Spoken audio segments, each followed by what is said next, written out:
Estamos de volta com o programa Transição, a visão espírita para um novo tempo. Hoje, Divaldo Franco está comentando a respeito da depressão. Divaldo, por favor. Dizíamos que existem interferências espirituais. Aliás, a tese é da Organização Mundial de Saúde, ipsis verbis. Só existem doentes, não doenças. Há indivíduos que são predispostos às doenças, nos quais as doenças se instalam.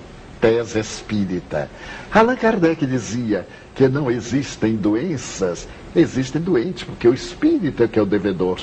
Dentro da lei de causa e efeito, eles geram situações embaraçosas e nasce com uma predisposição para aquela doença, para aquele transtorno neurótico, psicótico ou de outra natureza.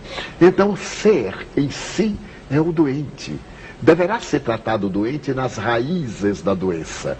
E o Espiritismo, neste sentido, é a grande resposta. Em O Livro dos Médiuns, capítulo número 23, Allan Kardec demonstra que, na maioria dos portadores de transtornos mentais, na época a linguagem era outra. A psicologia mudou muito a linguagem sem perder a essência, que todos os doentes mentais, muitos deles, assevera Kardec, não são psicopatas, são obsidiados. A obsessão, como o nome diz, é a constrição de um ser sobre outro, dominando-o. E, por consequência, esse indivíduo torna-se um verdadeiro fantoche nas mãos de alguém que o comanda, alguém desencarnado. Allan Kardec, estudando a obsessão, viu 3 ângulos. A obsessão simples, que pessoalmente eu chamaria uma pré-depressão. A obsessão por fascinação, no caso das manifestações psicográficas e de natureza psicofônicas, que nós chamaríamos a depressão instalada. E a subjugação, que nós chamaríamos o estado de depressão profunda. Allan Kardec optou pela palavra subjugação, quando no Evangelho de Jesus a palavra é possessão demoníaca. Por que ele optou pela palavra subjugação? Porque possessão faz dar a ideia de que o espírito possui o indivíduo entrando nele como um líquido no vasilhame. Não é assim. Nós somos um ser tríplice, espírito que é energia pensante, um envoltório semimaterial, conhecido na tradição como corpo astral, que Allan Kardec chama perispírito, e a parapsicologia chama modelo organizador biológico. E a matéria. Morre a matéria, esse campo vibratório que proporciona a aura é integrado ao espírito. É nesse campo que se dá a vinculação psicomental. Psicomental pode parecer uma redundância. O espírito emite a onda e a sua mente se vai apossando da mente do indivíduo. Que no caso, podemos realizar uma imagem. Uma planta parasita. Cai a semente de uma planta parasita e aquela árvore começa agora a nutrir o parasita. Ela vai infiltrando-se até a seiva e mata o cavalo, que é a árvore que lhe dá vida. A depressão é como uma planta parasita que vai tomando conta do indivíduo até obnubilar-lhe a razão, impedir-lhe o raciocínio. Então os espíritos podem sim acercar-se quando somos devedores. E todos, em maior ou menor grau, somos devedores. Eles vão acercando-nos, transmitem a melancolia, a angústia, a ansiedade, o medo, levam-nos à solidão. E nós vamos acolhendo. A princípio isto é um monólogo, depois é um diálogo, depois é a entrega. Então nós vamos encontrar no Evangelho de Jesus casos de subjugação. O endemoniado gadareno, a criança a quem o mestre atende quando desce do Tabor. Um espírito imundo pegava o menino, fazia-o muitas vezes babar sangue. E Jesus acerca-se e diz: espírito imundo, eu te ordeno, sai dele.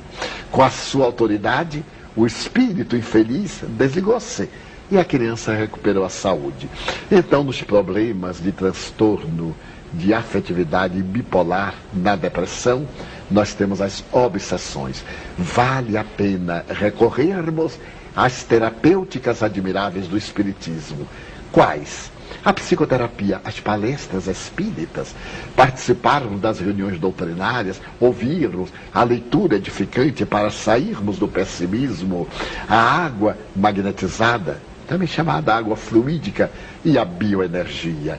Cientificamente está demonstrado por muitos estudiosos das psicoterapias e da transmissão de energias que nós somos verdadeiros dínamos e transmitimos como captamos.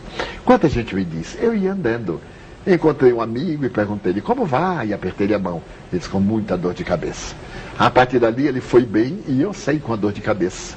Portanto, foi uma transferência de energia. Nós podemos transmitir essa bioenergia como Jesus. E no Evangelho está o toque curador. Ele curava com toque. Quando ele estava no meio da multidão, uma mulher pega a indumentária e ele pergunta, Simão, quem me tocou? Eu senti de mim desprender-se uma virtude. E a pobre mulher, que era Sirofenícia, disse, fui eu, Senhor. Eu era doente, ela possuía um fluxo hemorrágico. E nem o médico conseguiu curá-la. Mas tocando no homem luz, ela se beneficiou. Era uma doença física. Os espíritos temiam. Um dia ele chega a uma sinagoga e levanta-se um psicopata, um obsidiado, e grita, Jesus de Nazaré, eu sei quem tu és. Cala-te, ainda não é chegado o meu momento. A autoridade de Jesus. Como nós não temos essa autoridade, a doutrina espírita, conforme Allan Kardec nos ofertou, enseja-nos mecanismos psicoterapêuticos para podermos ajudar os transtornados e para realizarmos a psicoterapia preventiva. Porque depois de instalada a depressão, ela tem que ser tratada com cuidado até recebermos a alta do especialista e continuarmos a nossa tarefa inicial de transformação moral para melhor. Porque só existe afinidade porque há o débito. Se nós atuamos no bem, no amor, nós anulamos o mal que fizemos. Tornamos-nos então pessoas hábeis para administrar o destino e resgatar o mal que fizemos pelo bem que pudermos fazer. Então, é claro, os espíritos já não nos perturbam, porque nós mudamos de faixa vibratória, enquanto eles continuam em sintonias inferiores. Então, o espiritismo hoje é uma psicoterapia extraordinária para os transtornos de natureza psicológica e psiquiátrica. Então, nós sugerimos o terapeuta, sim, o psicoterapeuta, porque a função do espiritismo, digamos-lo de uma por todas as vezes, não é curar corpos, é curar almas. Curando a alma, o corpo se melhora. E por que os espíritos nos ajudam? Para nos dar os elementos a fim de que vamos curar a nossa alma, como Jesus fazia. Porque senão ninguém morria mais. Todos aqueles a quem Jesus curou morreram. Ele também. Mas ele voltou e aqueles retornaram em várias indumentárias carnais. Reencarnaram-se várias vezes até depurar-se. De forma que a depressão hoje é pandêmica. Em cada 10 indivíduos, a estatística é alarmante. Quase 3 foram, são ou serão depressivos. Então isso é um significado assustador, porque nós temos o malveso de cultivar as ideias negativas, a queixa. Vivemos um período de queixas, estamos sempre queixando de alguma coisa, a censura, a maledicência, o pessimismo.